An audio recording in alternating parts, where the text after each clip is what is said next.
Halo semuanya. Kenalin, nama aku Faiza Fralia Rahmadi dengan NPM 23106310500024. Dan teman aku Nurul Sobrina dengan NPM 23106310500046. Di sini kami akan menampilkan video penjelasan dari materi logika, matematika, dan himpunan.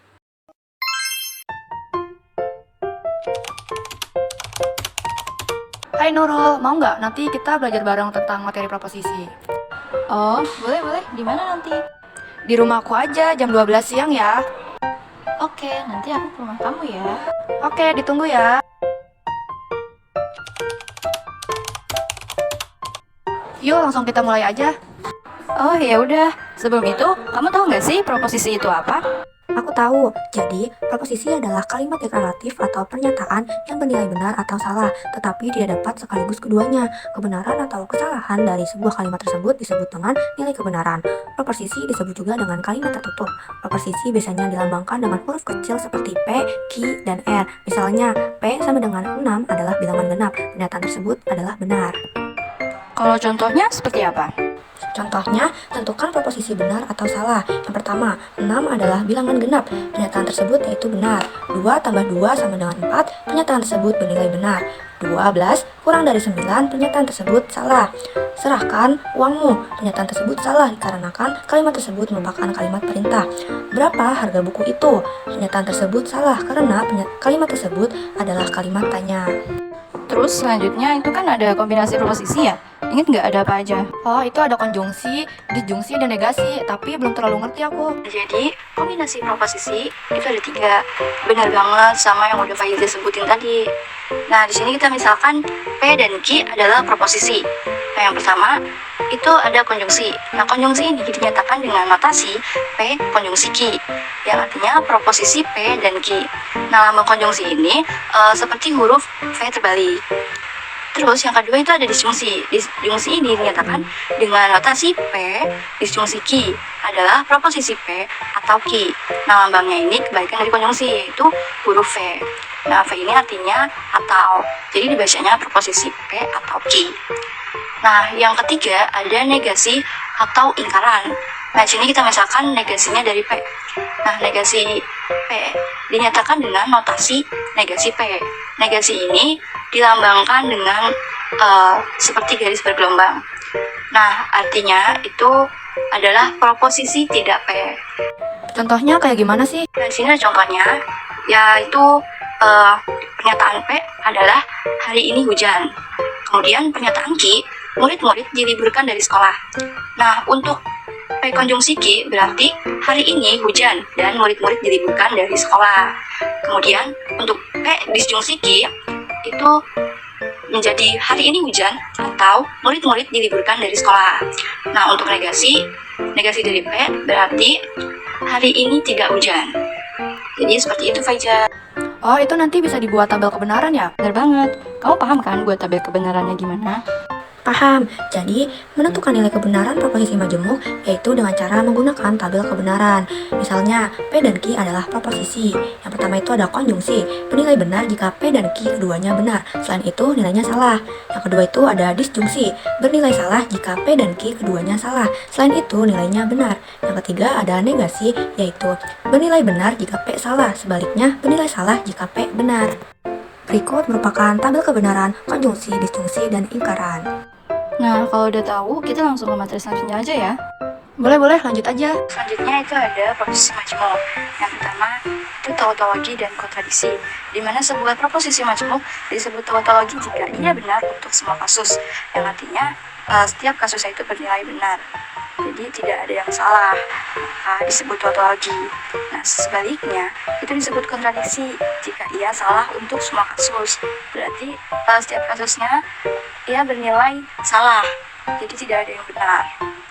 Nah di sini ada contohnya dari tautologi dan kontradiksi.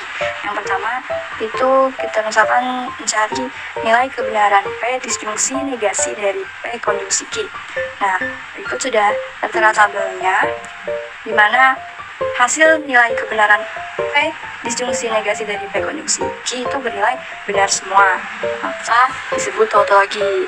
Nah selanjutnya ada dari kontradiksi. Nah, misal mencari nilai kebenaran dari P disjungsi Q, disjungsi negasi dari P konjungsi Q. Nah, hasilnya itu bernilai salah semua. Nah, itu contoh dari kontradiksi. Terus, proposisi majemuk yang kedua itu ada ekivalen, yaitu dua buah proposisi majemuk P atau PQR titik-titik dan Q atau PQR titik-titik itu disebut ekivalen. Secara logika dilambangkan dengan P atau PQR titik-titik ekivalen Q atau PQR titik-titik. Nah, jadi lambang dari ekivalen itu tanda panah yang setiap ujungnya ada mata panahnya, jadi bolak-balik seperti itu. Nah, disebut ekivalen jika keduanya mempunyai tabel kebenaran yang identik. Nah, di sampingnya itu ada contoh dari ekivalen. Nah, di sini ada dua contoh. Kita lihat dari contoh pertama saja, yaitu kita membuktikan proposisi negasi P konjungsi Q dan proposisi negasi P disjungsi negasi Q, bahwa kedua proposisi tersebut ekivalen. Nah, berikut sudah ada tabelnya juga, di mana dari proposisi negasi P konjungsi Q itu nilai kebenarannya SBBB. Kemudian untuk proposisi negasi P disjungsi negasi Q itu nilai kebenarannya SBBB. Maka kedua proposisi tersebut identik atau disebut ekivalen. Kemudian kita masuk ke disjungsi eksklusif. Di sini kita misalkan P dan Q adalah proposisi. Nah, disjungsi eksklusif ini disebut juga eksklusif OR. Jadi disjungsi eksklusif dari P dan Q itu dinyatakan P disjungsi eksklusif Q, di mana lambangnya bisa terlihat itu adalah proposisi yang bernilai benar jika hanya salah satu dari P dan Q benar, selain itu salah. Nah, di samping itu sudah ada tabel dari disjungsi eksklusif, di mana yang bernilai benar itu hanya BS dan SB, selain itu salah. Karena yang benar-benar itu jika salah satu dari P dan Q mempunyai nilai benar salah satunya. Oke, materi selanjutnya itu ada hukum-hukum logika proposisi atau disebut juga dengan hukum-hukum aljabar proposisi. Hukum-hukum logika ini ada 10. Yang pertama itu ada hukum identitas, kedua hukum nul atau dominasi, ketiga hukum negasi, keempat hukum idempoten, kelima hukum involusi atau negasi ganda, yang keenam ada hukum penyerapan atau absorpsi, yang ke-7 ada hukum komutatif, ke-8 ada hukum asosiatif, 9 hukum distributif, dan terakhir 10 hukum De Morgan. Contohnya yaitu buktikan hukum penyerapan pada P konjungsi dalam kurung P disjungsi Q yang berekivalen P. Penyelesaiannya yaitu pertama menggunakan hukum identitas menjadi P disjungsi F konjungsi dalam kurung P disjungsi Q. Kemudian menggunakan hukum distributif menjadi P disjungsi dalam kurung F konjungsi Q. Selanjutnya menggunakan hukum nul menjadi P disjungsi F. Yang terakhir menggunakan hukum identitas menjadi P. Materi selanjutnya itu ada proposisi bersyarat atau disebut juga dengan implikasi. Misalkan P dan Q adalah proposisi. Proposisi majemuk jika P maka Q disebut dengan proposisi bersyarat atau implikasi yang dilambangkan dengan P garis panah Q. Proposisi P disebut dengan hipotesis atau antecedent atau premis atau kondisi, dan proposisi Q disebut dengan konklusi atau konsekuen. Implikasi jika P maka Q hanya salah jika P benar tetapi Q salah. Selain itu, implikasi bernilai benar. Berikut adalah tabel kebenaran implikasi, yang dimana jika P-nya benar dan Q-nya salah, maka menghasilkan implikasi yaitu salah. Itu saja yang hanya membedakan dari implikasi. Implikasi tidak hanya jika P maka Q, juga dapat diekspresikan dalam berbagai cara, yaitu ada jika P maka Q, jika P, Q, P mengakibatkan Q, Q jika P, P hanya jika Q, P syarat cukup agar Q, Q syarat perlu bagi Q, dan Q bila mana P. Nah, dari situ ada varian implikasi atau proposisi bersyarat. Nah, misal P implikasi Q, maka konversinya atau kebalikannya itu Q implikasi P. Kemudian untuk inversenya itu negasi P implikasi negasi Q, dan kontraposisinya negasi Q implikasi negasi P. Nah, di sampingnya itu ada tabel dari varian implikasi atau proposisi bersyarat. Kemudian untuk contohnya itu kita menentukan converse, inverse, dan kontraposisi dari pernyataan jika Amir memperoleh nilai A, maka dia orang pintar. Nah, berarti diketahui pernyataan P-nya itu nilai A, sedangkan pernyataan Q-nya itu orang pintar. Maka untuk konversenya menjadi jika Amir orang pintar, maka dia memperoleh nilai A. Kemudian inverse-nya menjadi jika Amir tidak memperoleh nilai A, maka dia tidak pintar. Dan kontraposisinya itu menjadi jika Amir bukan orang pintar, maka dia tidak memperoleh nilai A. Nah, yang terakhir itu ada bi-implikasi atau bikondisional.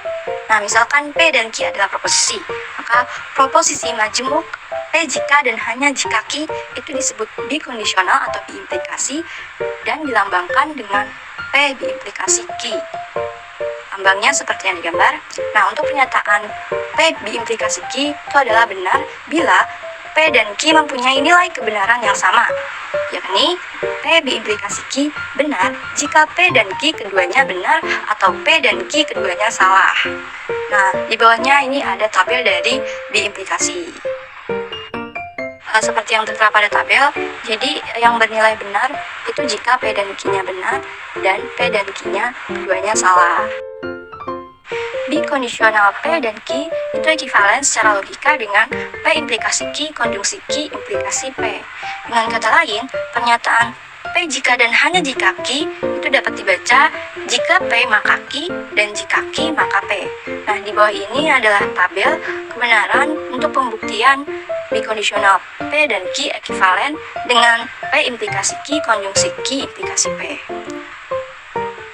Dan terdapat juga sejumlah cara untuk menyatakan bikondisional PQ dalam kata-kata, yaitu yang pertama, P jika dan hanya jika Q. Yang kedua, P adalah syarat perlu dan cukup untuk Q.